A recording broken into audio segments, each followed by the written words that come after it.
All right, so today we have Orville Langrock, and his birth date is 7/2 of 35. He was in the Korean War, and this is being taped by the Red Cross, and we are in South Dakota. So Orville, we're going to begin here by just getting some background information on you first. So where were you born? In Canastota. Canastota? On a farm. Okay, so here in South Dakota. What did your parents do? Farmed. They were farmers? Okay. Did you have any siblings? Brother, older brother. Older brother. Was he also in the service? No. No? Okay. What did you do before you entered the service? Oh, I was going to school in Springfield at college there. And one day I kind of thought, this is kind of foolish. After the first quarter or semester, I says, well, they were drafting very heavy, but if you were in school, they didn't draft you. I thought, this is kind of foolish. I might as well get the Army over with and then go on to something else. So one day I stopped and talked to the board and signed up to be drafted in January. And so of course, I went in, I think it was the 19th of January of 54, and went to Fort Riley. There I had my basic within about two months. I came home and I had gone with this woman that's sitting here with us prior to going in graduates in high school. We'd gone together. And for some reason, I started going with her again. And so of course, I had to go back in the Army after 2 weeks, I think it was. And I went to Baltimore, Maryland to study in ordnance school how to fix everything from a pistol to a tank. And the only enjoyable thing about it was you got to test everything you checked. And it was kind of a joy to test a tank. You got a lever, and that's all you got to do is push the lever, and away you go. Well, I graduated there in about 3 months, but before graduation, they told me I was going to Stuttgart, Germany. Well, what's an old guy supposed to do? I mean, a young guy. I got this girl I was going with, and my thoughts were, hey, this is going to be a year and a half out of the country. She could be married when I get home. So I went home and proposed to her for marriage, and we went to Marion here and got the rings, and I was only home from Friday night till Sunday afternoon, but we got that done. And she's always kind of held that against me. She thought I should have married her, and then she could have gone along to Stuttgart. But it was a good service there. It was, I didn't like traveling over the water. We didn't fly like they do nowadays. We went by boat. It took 11 bumpy days to get to Europe. And then we went by bus, I think it was to Stuttgart. And right outside of Stuttgart is where we had our camp, Aberdeen Proving Ground. No, that was in Baltimore. I'm sorry, this is just a camp. But I mentioned to you that I was born by Canastota, and the first sergeant said, oh, you're from Canastota? I said, yeah. I was born by Canastota. I was from Marion then. Wow, he says, I grew up in Canastota. His name was Robert Jennings. He says, we can get you a better job than that. So again, it's who you know. And so I was a shop clerk instead of fixing anything. I kept track of how they fixed it and made a ledger of each thing that they worked on. So it was not a tough tour duty at all. And we got to go into Germany, into Stuttgart, in Germany, once in a while. And somebody sitting here with us thought we should have gone on our 25th anniversary, because it's a beautiful city now. But there was some remains of World War II when I was there yet. And I met Robert Dodds is their name, and I worked with him, and he had a family over there, two little girls, and his wife. And I made good friends with them. We'd go out to eat once in a while, and then we went to decided on going on a little vacation. And you know, Austria is just below Stuttgart, Germany. And I picked this up as a souvenir, because you got to take this back to, it isn't very impressive now with the tools they got, but you go back to 61 years, or maybe closer to 2 years, 62, I thought it was quite a work of art. It is. And so I bought that for a souvenir, and it's been special. And they were a good couple to go with, and we did a little traveling then and did see some of the sights. So Robert, he was in the Army with you as well? But I didn't know him before. We were working together, and so we became friends in the Army. Did you remain friends after the Army as well? No, we did not. I'm sorry about that. He was older than I am. I'd do it now if I didn't think he was gone. Have you ever tried to find him, or do you know that for sure that he's gone? No, but he was older than I am, so I'm quite sure he was gone. Okay. So you were in the Army? Yes. Yes, okay. So did you get to choose the branch that you went into? When I signed up, no, I take that back. If I would have gone in the Navy, it'd have been 4 years, and Marines would have been 3, I think. And the Army had the shortest tour. So that's why you decided to go with the Army? I think so. Okay. So once you signed up and you went to training camp, what was kind of the atmosphere like at the camp? Was it hard? Was it stressful? Was it easier than you thought? What was that like? Oh, it was stressful. We worked. We did a lot of marching. We did a lot of jogging.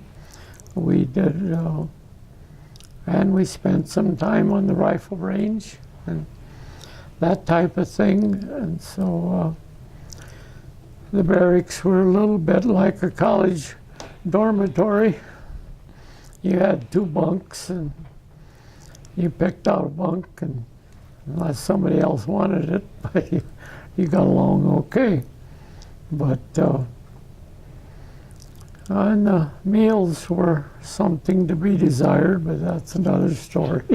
Well, tell us about the food. What was that like? Well, they were not that great, because we found out that they actually will take anybody and send them to school for 6 weeks and make a cook out of them. Now, how many of these women that were here learned to cook in 6 weeks, you know? So we ate it, but it was okay.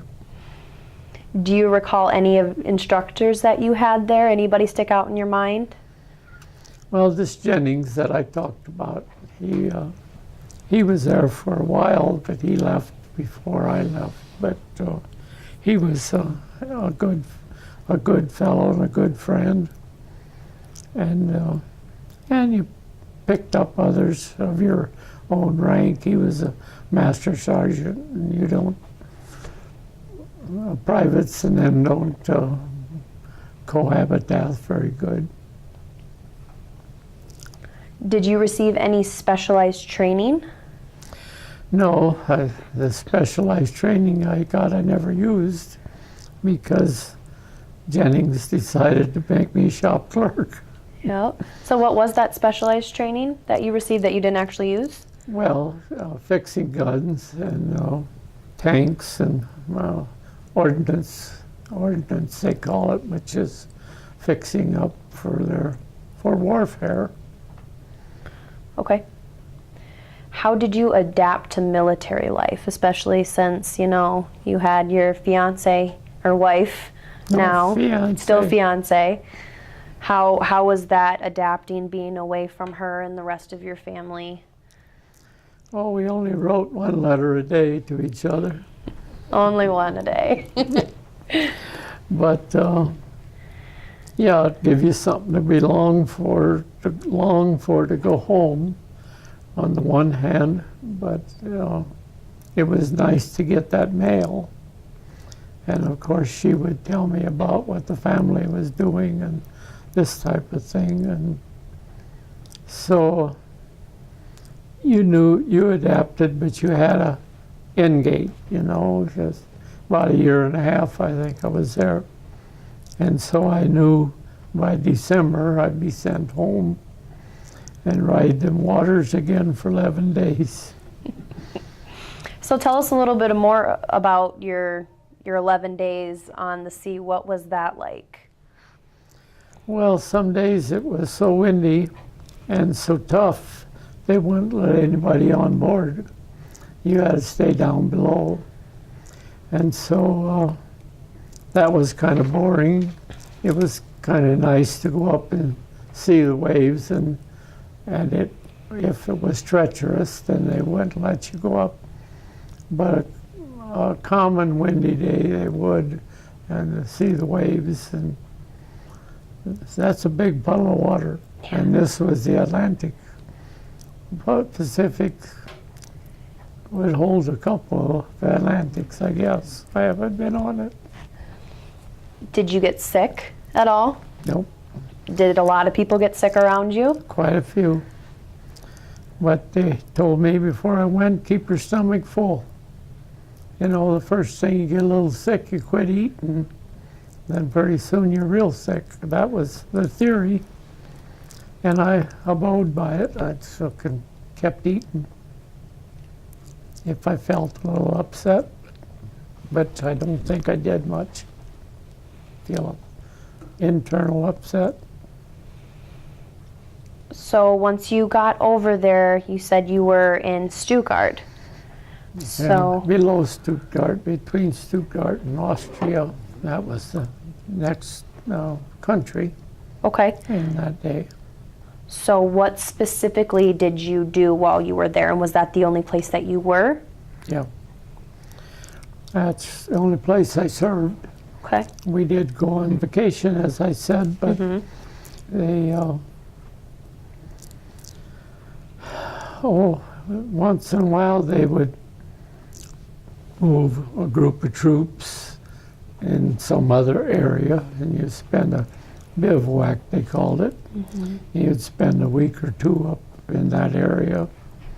But that didn't happen too often because I was a clerk. I was in the company headquarters division, and they didn't take everybody always. Sometimes they did. So you were not on the front lines at all? No. Did you ever see any sort of combat? Nope. Nope.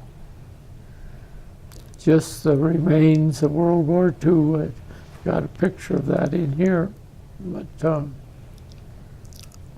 that's all. Yeah, so that wasn't that many years after, maybe about 10 after World War. 45, 9 or 10. So what sort of remains did you see? Well, there would be piles. They were piled up. This book just came to me in the last year. I didn't buy it down there. So this is fairly new. The architecture is pretty nice and pretty bold. Here's kind of a good picture of what the landscape would be, but that isn't the one I'm looking for. That's farther down. Is it in the back? Middle. They were close-knit. The people were very kind. And of course, we had rescued them out of World War II, so they were not upset with us. And so the people themselves were gentle to us. I'm not finding it, rather. I don't think you're going to find it. It had a cross in it. I was going to remember it. And so it was an easy tour of duty. I don't, here it is. Here's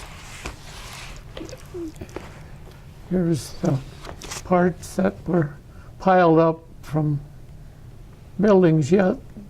There was a little rubble around, but not all that much. And but by the time I got there, most of the buildings were rebuilt and cleaned up. That had to be a big occupational hazard to have them all cleaned up and ready for life again, because life went on, So what did you do for fun when you weren't working in Stuttgart? Oh, we would go to, I'm trying to think of the name of a restaurant. You knew? Anyhow, they had a special name for restaurants, and I suppose I'd find it in here. Oh, a group of us guys would go to a restaurant and eat good without the farmers feeding us. But guest house is one of the words they were labeled. Okay, so you did that in your free time. Was there any other hobbies that you picked up while you were over there? No, not really. I don't think so. I visited with the guys, in the room we'd have 6 or 8 guys, and so we'd sit around and spend time together, talk about the days, and that's about it. How about the gun that went off? You got to share The that. barracks. Hmm? You were cleaning guns, and one of the guys' gun went off. Remember that? Okay. Oh, go ahead and say it. Well, I probably told you about it, but I don't think I was cleaning the gun. No, but you were across the room from it. Yeah, that's true. But like I said, I didn't really do it myself over there anymore. But there was some accidents like that, You never saw anybody get injured, or did you have any friends that were on the front lines that were injured or killed? No, because we were in Germany and the battle raged in Korea. Yes. So we got a few benefits after the service because we were considered Korean veterans, and because we were in that time, and even though we weren't there, we are still considered Korean veterans.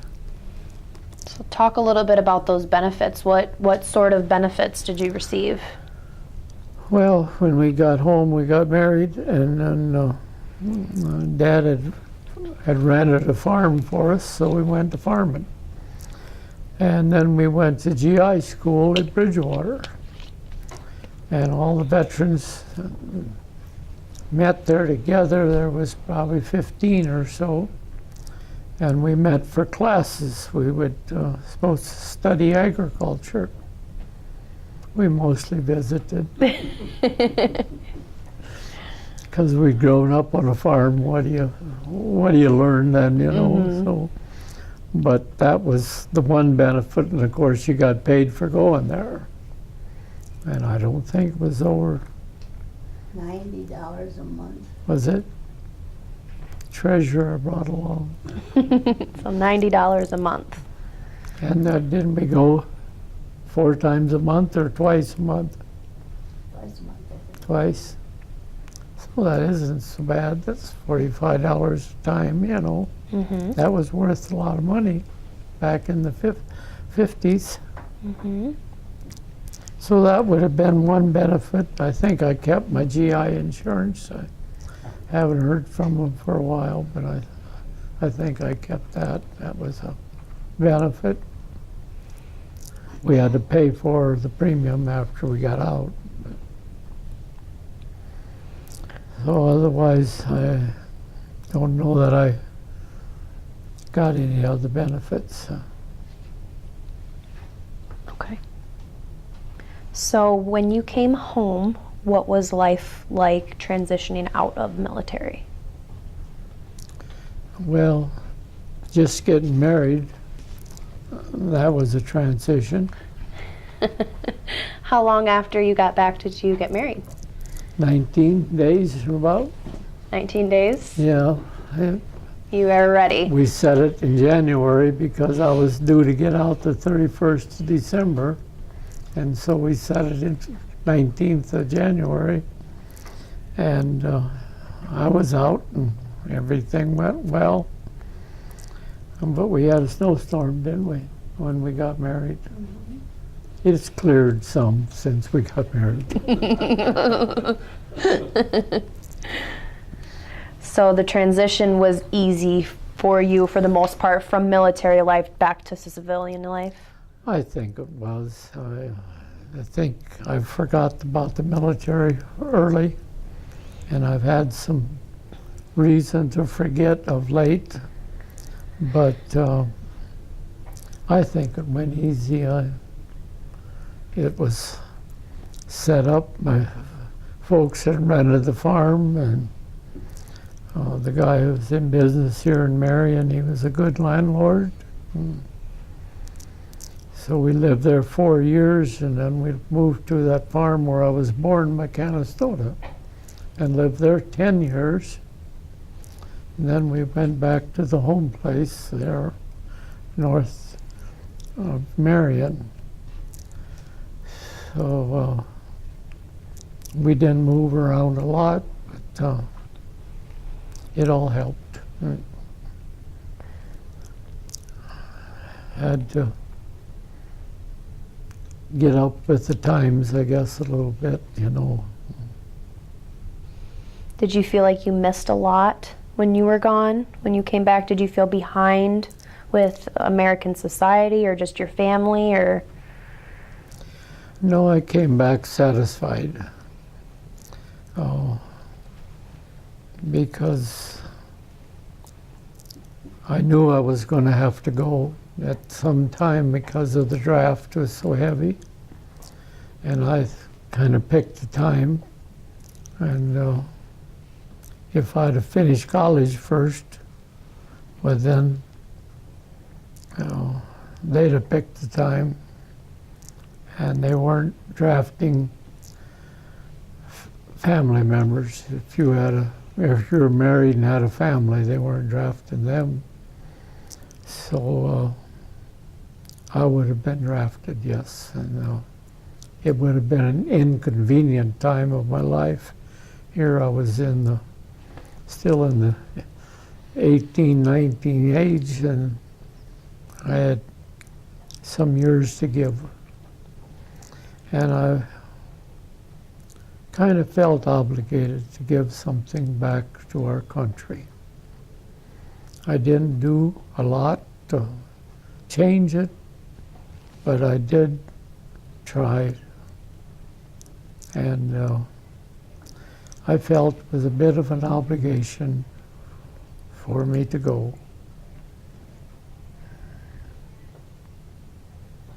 Did you guys have any children? Do you have any children? 2, a boy and a girl. A boy and a girl? Were either of them involved in the military? No. No, neither one. If they would have wanted to, would you have wanted that for them? Or with your experience, would you possibly want them to maybe not take that path? Well, I'll tell you, my dad had to sign for me to go in the Army. And I recognize now that that was kind of a tough decision for him, but he did do it. And so that could have entered in what you're saying. That would have been harder. If they did it on their own, no, I wouldn't have fussed a bit. But when I was in, it was a lot bigger threat than it's been since. We had the Vietnam War, you know, where there'd be more combat again. But otherwise, it's been an easy service if it's in peacetime. And so I wouldn't have opposed it, no. I'm not very comfortable with girls being in the military yet, but I know it's going on. Was there many women, if all, when you were there? No. None, or very not- few? None. None? No, just, I guess, if you went to the hospital, you'd find some nurses, but I never did, so I didn't see any military women at all. Are you a member of any veteran organizations? No, well, I support the our VFW. I think they are kind of a forgotten breed, the people that got wounded in the war. And so I see the advertisements on there, so I'll support them. American Legion, got one of them I support too, but what's so bad about them, they sell your name to each other and you get a lot of calls. Especially if you support one of them and they tell the others, well, he'll probably give you something. So it gets difficult. But I think VFW is closest to my heart, that they gave a lot, and I realize, and I've told people that the government's duty is to take care of them. Because they said when you signed up for better, a little bit like marriage vows, for better or for worse, in peace and in war, we'll take care of you. And now the veterans are forgetting about the wounded veterans. And when else are they going to help them? So I feel sorry for them. I don't think our country has stayed true to what they told us when we held our hand up and got inducted. I don't remember the exact words, but they were going to take care of you. Do you feel like they took care of you better back in the 50s and it's gotten worse through the years, or has it been kind of the same ever since? Well, I think it's probably been the same. I didn't have any need to be cared for. I never got injured or anything, so I never had any need. Mm-hmm. And so I can't say that they took care of me, because I didn't have anything that they had to. But I know there's a lot of VFWs that are active, and I don't think they should be, because our government is failing the veterans. So you said that there was a reason why you wanted to do this video. What was that reasoning? I didn't say that. Before we started, you said that you wanted to talk about the reason why you wanted to share your story today. Do you remember? Reason why you enlisted. I'm sorry. I must have misunderstood you. That's okay. What was the reason that you decided? Oh, I think there's a copy going to go to her children, isn't there? And one in the... Could we get 2 copies for the children? We Yep. get 2. There you go. Thank you. Oh, I haven't sat down and talked to them about this. And so this will be a chance that they hear the most about it. They'll probably never listen to it, but maybe the grandkids will. I don't know. How did the experiences that you had in the military affect your life or shape you as a person? Oh, I think it brought more discipline to my life. When you're in the military, you're disciplined. You've got time to do this and can't do that. And I think it did make me more disciplined.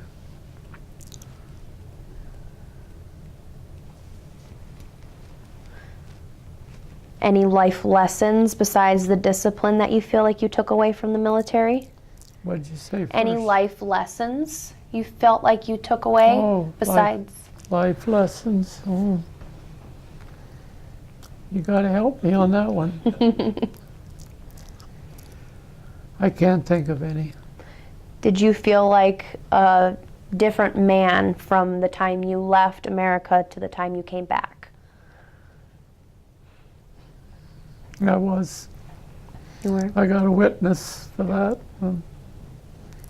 She hasn't said it was better or worse, but I was sure I'm different. Is there any sort of message that you want to leave for your future generations, for your grandchildren or other generations that will watch this about the military or war? Protect our nation. We've got invaders and peacetime invaders coming in from the south and also from the north. We've got to protect it. It's a country maybe 90% of the people in the world would like to get to. And we got to protect that because there isn't room for that 90% of the people. I recognize when I go to Sioux Falls, for instance, of all the land they're taking out of production and building houses on. I'm worried that one day we won't be able to have enough ground to farm to get enough food for our country. And that to me is a little bit of a worry, because we're taking a lot of land out of production. They don't go build up in the hills that we can't farm. A few of them do. But the big plots are, whole quarters or 160 acres are turned over to housing. And I think that's a threat. I know people got to live someplace, but it's in the future. That isn't going to happen in the next 5 years, but down the future it could. I worry about funny things. Any other stories you can think of that you want to share, or experiences? Oh, not that comes to mind. Do I? I was happy to serve. Thankful I did. And I don't believe now we got grandchildren old enough to serve. So I don't want to say it's a beautiful thing that serving is, because something can happen overnight to change all of it. and it won't be easy, it'll be tough. And so I want them to make up their mind what they want to do, and seek the Lord's guidance is what I would advise them.